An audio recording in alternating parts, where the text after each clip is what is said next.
হযরতে সুফিয়া রাদিয়াল্লাহু তাআলা আনহা তিনি বলেন, আমি এত বেশি অবাক করা বিষয় দেখেছি, আমার নবীকে যখন একটি কাপড় নিয়ে আমি যখন জড়িয়ে ধরার জন্য, বুকে আনার জন্য যখন টানছিলাম, হঠাৎ করে মুস্তাফার পিঠ মুবারকের মধ্যে আমি মোহরে নবুয়ত দেখতে পেয়েছি।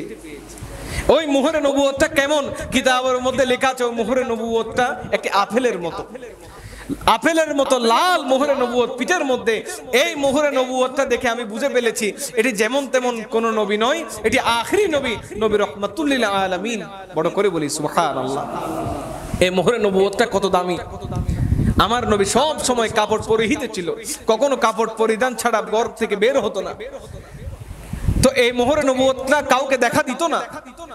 একদিন বদরের যুদ্ধের মধ্যে, বদর যখন বিজয় লাভ করলো, ওই সময় বদরের ময়দানের মধ্যে মুস্তাফা সাহাবায়ে কেরামদেরকে নিয়ে নামাজের জন্য যখন দাঁড়ালেন, কাতার যখন সোজা করতে বললেন, একজন সাহাবী কাতার থেকে একটু পিছনে সরে গেলেন।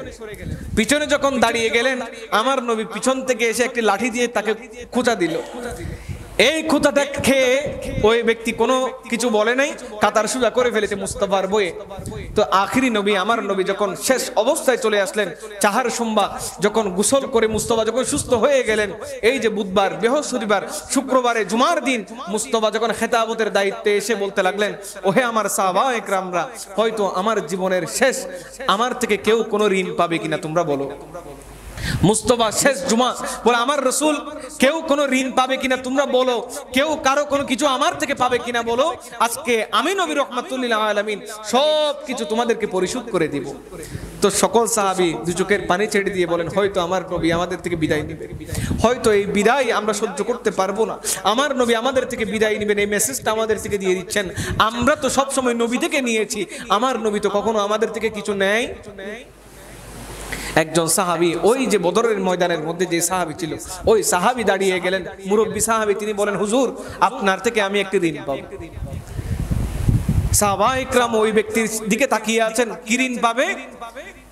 তখন আমার রাসূল তাকে ডাকলেন, আসো, এদিকে আসো, আজকে বলো তোমার ঋণ আমি পরিশোধ করে দিব।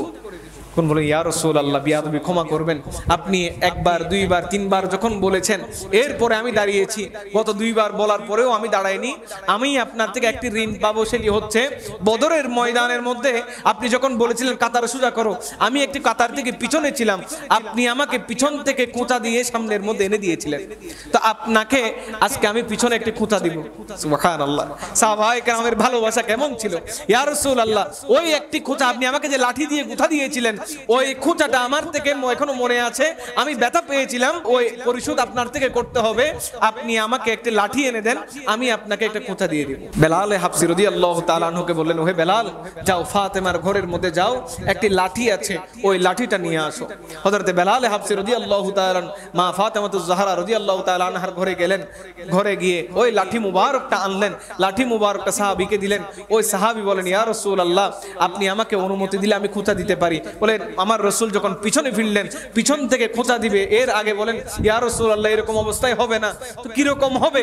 ওই সাহাবী বলেন, বদরের ময়দানের মধ্যে আমার কোনো কাপড় ছিল না, আমার কোনো কাপড় বদরের ময়দানে ছিল না। ইয়া রাসূলুল্লাহ, আমি কাপড়ের উপর খোঁচা দিব না, আপনি যেভাবে আমাকে কাপড় ছাড়া পিঠের মধ্যে খোঁচা দিয়েছেন, আমিও ওইভাবে, আপনি জুব্বা মুবারক খুলবেন, আমি জুব্বা মুবারক তুলে আপনাকে সরাসরি পিঠের মধ্যে খোঁচা দিব। সাহাবায়ে কেরাম অবাক হয়ে আছে, এই যে বিয়াদবি করছে, কি ব্যাপার? এরকম ঘটনা কখনো ঘটে নাই, আমার রাসূলের কথার উপরে কখনো কথা বলে নাই, এটা কোন ধরনের আচরণ? আমরা অবাক হয়ে গেলাম। সাহাবায়ে কেরাম এই দৃশ্য দেখছেন, আর আমার রাসূল জুব্বা মুবারক খুলে ফেললেন।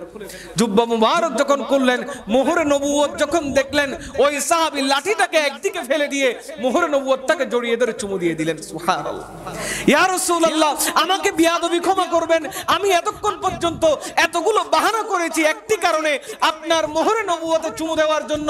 যে ব্যক্তি মোহরে নবুয়তে চুমু দিবে, ওই ব্যক্তি সরাসরি আপনি নবীর সাথে জান্নাতে যাবে। ইয়া রাসূলুল্লাহ, আমার কোনো আমল নাই, আমার কোনো ইবাদত নাই, আমার কোনো দান সদকা নাই, আমার নামাজ কবুল হয়েছে কিনা জানি না, আপনি নবীর সাথে জান্নাতে থাকার জন্য এতগুলো বাহানা আমি করেছি।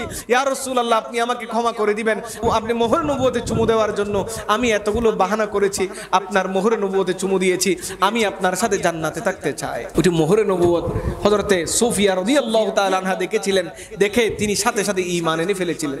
তিনি বলেন এটি যেমন তেমন কোনো নবী নয়, সাধারণ কোনো নবী নয়। তো এই নবীর আগমন ঘটেছে, আমরা খুশি নাকি বেজার?